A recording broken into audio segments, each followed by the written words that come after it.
ఇవాళ ఈ press meet ఏర్పాటు చేయడానికి గల ముఖ్య కారణం గడిచిన కొన్ని రోజులుగా మా షర్మిలకైతే కావచ్చు, మా సునీతకైతే కావచ్చు, రాజకీయ సభల్లో ఏ రకంగా ప్రసంగిస్తూ ఉన్నారో మీరంతా చూస్తూ ఉన్నారు. అదేవిధంగా సునీతక్క హైదరాబాదులో ఏ రకంగా పవర్ పాయింట్ ప్రజెంటేషన్ లేసి లేనివి ఉన్నట్టు ఉన్నవి లేనట్టు ఏ రకంగా చిత్రీకరించే ప్రయత్నం చేస్తూ ఉందో మీరంతా చూస్తూ ఉన్నారు ప్రతిరోజు కూడా. నాకైతే స్వతహాగా ఈ సబ్జెక్ట్ గురించి మాట్లాడడము ఇష్టం లేదు. అయినప్పటికీ కంటిన్యూస్గా వాళ్ళు ఒకే విపరీతంగా నా మీద బురదేస్తున్నారు కాబట్టి నేను ఎక్స్ప్లెనేషన్ ఇవ్వడం కోసం, వివరణ ఇవ్వడం కోసం ఈ సబ్జెక్ట్ ఈ ప్రెస్ మీట్ నేను ఏర్పాటు చేసిన.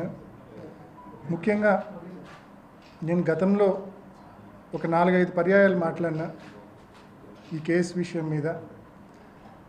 నేను మాట్లాడిన 4-5 పర్యాయాలు కూడా చాలా స్పష్టంగా చెప్పా ఏ రకంగా ఈ కేసులో విచారణ సంస్థ, అదేవిధంగా సునీతక్క, అదేవిధంగా దస్తగిరి వీళ్ళందరూ లాలూచి పడి ఒక చీకటి ఒప్పందం చేసుకొని ఏ రకంగా ఈ కేసును మా వైపు టార్గెటెడ్ ఇన్వెస్టిగేషన్ చేశారనే విషయాన్ని గతంలో కూడా చెప్పా. మరొక్కసారి మీ అందరికీ అనేక విషయాలు చెప్పడం కోసం మరి ముఖ్యంగా అప్రూవర్ చేసిన విధానాన్ని ఒక్కసారి మీరంతా గమనించమని కోరుతా ఉన్నా. జూలై 2021లో watchman Ranganna as a eye witness 4 పేర్లు చెప్తాడు. వాచ్మెన్ రంగన్న ఐ విట్నెస్గా 4 పేర్లు చెప్తాడు. వివేకానంద రెడ్డి గారిని ఎవరైతే కొట్టి చంపారో వాళ్ళ పేర్లు స్పష్టంగా చెప్తాడు. చెప్పిన తర్వాత సహజంగా ఏ విచారణ సంస్థ అయినా, ఏ పోలీస్ అయినా ఏం చేస్తారంటే వెంటనే వాళ్ళను అరెస్ట్ చేస్తారు. అరెస్ట్ చేసి కోర్టులో పర్మిషన్ తీసుకొని ఒక 2 వారాలు కస్టడీకి కావాలా, 10 రోజులు కస్టడీకి కావాలా అని చెప్పి కోర్టులో మరి కస్టడీ పర్మిషన్ తీసుకొని వాళ్ళని కస్టడీలోకి తీసుకొని విచారణ చేసి వాళ్ళ దగ్గర నుంచి ఫర్దర్ డీటెయిల్స్, ఫర్దర్ ఆ కేసుకు సంబంధించిన సమాచారం వాళ్ళ దగ్గర నుంచి రాబడతారు. ఇది రెగ్యులర్గా జరిగే పద్ధతి. కానీ ఇక్కడ దానికి భిన్నంగా జూలై 25లో రంగన్న స్టేట్మెంట్ ఇస్తే నెల రోజుల పాటు ఏ ఒక్కరిని అరెస్ట్ చేయరు. ఆగస్టు 25వ తారీఖున అంటే నెల రోజుల తర్వాత దస్తగిరి దగ్గర పోలీసులు, సిబిఐ వాళ్ళు స్టేట్మెంట్ తీసుకుంటారు. స్టేట్మెంట్ తీసుకున్నప్పుడు తాను స్పష్టంగా చెప్తాడు, తానే ఈ హత్య చేశానని, తానే నరికానని స్పష్టంగా సిబిఐ ముందు వాంగ్మూలం ఇస్తాడు.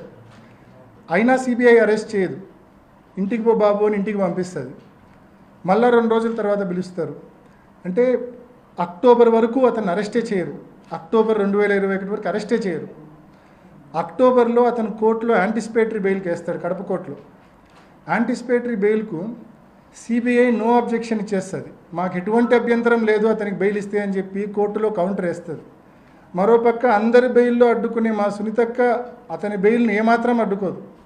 అతన్ని అప్రూవర్ చేసిన విధానం పైన, ఈ తతంగం పైన ఏమాత్రం అభ్యంతరం చెప్పదు. అతనికి యాంటిసిపేటరీ బెయిల్ రావడమే కాదు, అతని తర్వాత అప్రూవర్గా కూడా కావాలని చెప్పి సిబిఐ వాళ్ళు కోర్టులో పిటిషన్ వేసి విచారణ సంస్థ అడిగింది కాబట్టి, సహజంగానే కోర్టు ఒప్పుకుంటుంది కాబట్టి అతన్ని అప్రూవర్గా కూడా తీసుకునే కార్యక్రమం చేశారు. సో ముఖ్యంగా దీంట్లో నేను చెప్పాలనుకుంది ఏంటంటే ఈ అప్రూవర్ చేసిన విధానం అనేది ఏ రకంగా సిబిఐ, ఏ రకంగా సునీతక్క, ఏ రకంగా దస్తగిరి లాలూచి పడి ఒక చీకటి ఒప్పందం చేసుకొని ఏ రకంగా ఈ అప్రూవర్గా మార్చుకున్నారనేది మీ అందరికీ దృష్టికి తీసుకొస్తా ఉన్నా. ముఖ్యంగా అప్రూవర్ గురించి మనం మాట్లాడాల్సి వస్తే కన్నా సహజంగా ఏ కేసులో అయినా అప్రూవర్ అంటే ఏంటంటే 306(4)A ఒక వ్యక్తి ముఖ్యంగా ఈ హత్య కేసులో అనుకోండి అరెస్ట్ అయ్యి జైల్లో ఉంటే, జైల్లో ఉన్న వ్యక్తిని అప్రూవర్గా మనం తీసుకోవాలంటే అతను అప్రూవర్గా విచారణ సంస్థ తీసుకుంటే అతనికి ట్రయల్ అయిపోయే వరకు, ట్రయల్ అయిపోవడానికి 5 ఏళ్ళు కావచ్చు, 6 ఏళ్ళు కావచ్చు, 7 ఏళ్ళు కావచ్చు, ట్రయల్ అయిపోయే వరకు అతనికి బెయిల్ వచ్చే సమస్య లేదు, బయటకు వచ్చే సమస్య లేదు. దాన్ని ఓవర్కమ్ కావడానికి చట్టంలోని లొసుగును చూసుకొని అతనికి పెద్ద గిఫ్ట్ 306(4)B అదేంటంటే యాంటిసిపేటరీ బెయిల్ వచ్చిన తర్వాత అప్రూవర్గా మార్చుకుంటే అతను జైల్లోకి ఒక్కరోజు కూడా పోవాల్సిన అవసరం లేదు. సో ఈ మాదిరిగానే అప్రూవర్ చేస్తే ఒక్కరోజు కూడా జైలుకు పంపకుండా శాశ్వతంగా నిన్ను ముద్దాయి నుంచి సాక్షిగా చేస్తాము, ఒక్కరోజు కూడా జైలుకు పోవాల్సిన అవసరం లేదు, కావాల్సినంత డబ్బు ఇస్తామంటే ఇంకా ఎవరి పేర్లు చెప్పమంటే వాళ్ళు చెప్పరండి. ఒక్కసారి దీన్ని విఘ్నతతో మీరందరూ కూడా ఆలోచించమని నేను కోరుతా ఉన్నాను. సో ఈ మాదిరి ఇంకా అప్రూవర్లు చేయడం అనేది ఒక ఆనవాయితీ అయితే కనుక రేపు పొద్దున్న నుంచి ప్రతి కేసులో ఈ అప్రూవర్షిప్ అనేది సరిపోని వాళ్ళని టార్గెట్ చేయడానికి ఉపయోగించే ఒక అస్త్రంగా ఉపయోగపడుతుంది తప్ప ఈ అప్రూవర్షిప్ అనేది వాస్తవాలు బయటికి రావడానికి నిజంగా ఉపయోగపడే పరిస్థితి ఉండదు. సో ఇది అప్రూవర్షిప్కు సంబంధించింది. అప్రూవర్షిప్తో పాటు సిబిఐ సునీతక్క దస్తగిరి లాలూచి విషయంలో కొన్ని ఎగ్జాంపుల్స్ కూడా మీ అందరి దృష్టికి చెప్పాలనుకుంటున్నా. ముఖ్యంగా 20 జూలై 2020లో సిబిఐ ముందు సునీతక్క హాజరైనప్పుడు వాంగ్మూలం ఇచ్చినప్పుడు జూలై 2020 వాంగ్మూలం ఇచ్చినప్పుడు ఏం చెప్తుందంటే లెటర్ గురించి ఏం చెప్తుందంటే at this time my husband showed me a photo in his mobile.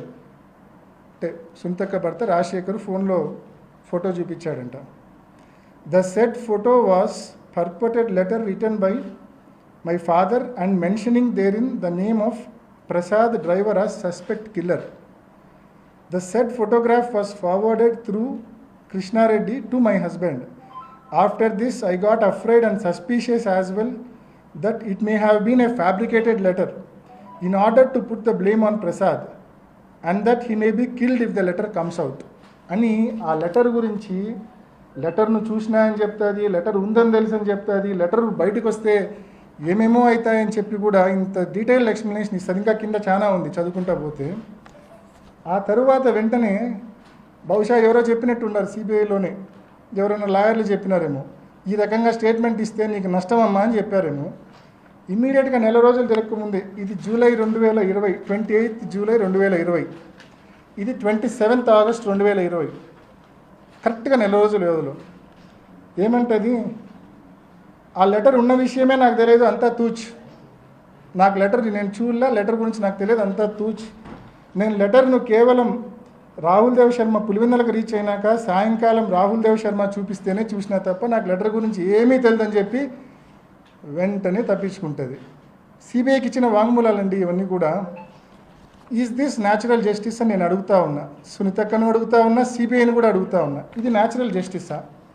సామాన్యుడికి ఇది సాధ్యమేనా? సిబిఐ దగ్గర ఒక వాంగ్మూలం ఇచ్చి నెల తిరగకుండానే నా వాంగ్మూలం అది కాదు, నేను అసలు చూడలే వినలే, దాని గురించి నాకు ఏమీ తెలియదంటే అటువంటి వాంగ్మూలం అసలు రికార్డు చేస్తారా? నెల తిరగకుండానే వాంగ్మూలం, మళ్ళీ రెండో వాంగ్మూలం నాకేం తెలియదంటే రికార్డ్ చేశారు. మీ అందరికీ కాపీస్ ఇస్తున్నా, ఇప్పుడు మీ అందరికి కూడా 10 కాపీస్ మీ అందరికి ఇస్తా ఉన్నా.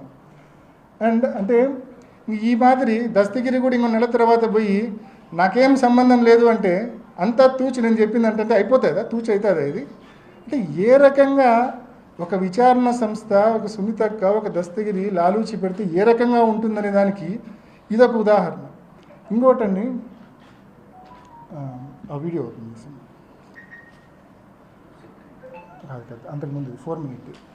ఇంకోటి, ఇన్సిడెంట్ జరిగిన వెంటనే, ఇది కూడా వీళ్ళ యొక్క ఒప్పందం చూపించే వీడియోనే. ఇది కూడా ఇన్సిడెంట్ జరిగిన వెంటనే ఒక 2 వారాలకు సునీతక్క ప్రెస్ మీట్ పెడుతుంది, 10 రోజుల్లోనే అనుకుంటా. ఆ ప్రెస్ మీట్లో చాలా స్పష్టంగా చెప్తుంది, what was my father doing, మీరే వినండి.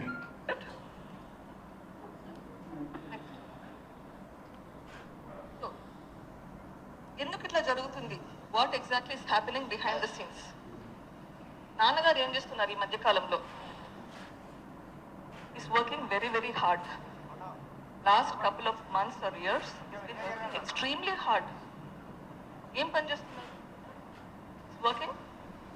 అవినాష్ని ఎంపీ చేయడానికి ఏమేం చేయాలనో ఆలోచిస్తున్నారు. Is working on that. జగనన్నని సీఎం చేయడానికి ఏమేం చేయాలో is working on that. నాన్న చనిపోయింది 15th మార్నింగ్ అయితే 14th ఈవినింగ్ రాత్రి 10 గంటల వరకు కూడా జమ్మల్మడుగులో లాస్ట్ మీటింగ్ అల్లే ప్రభావతమ్మ గారితో, అక్కడ local leader, trying to convince Alle Prabhavatamma garu aunty garu to support Avinash. This has been his agenda, trying to raise people's support so that Avinash would win in the elections. ఇది మన సొంతక్క మాట్లాడింది. సరిగ్గా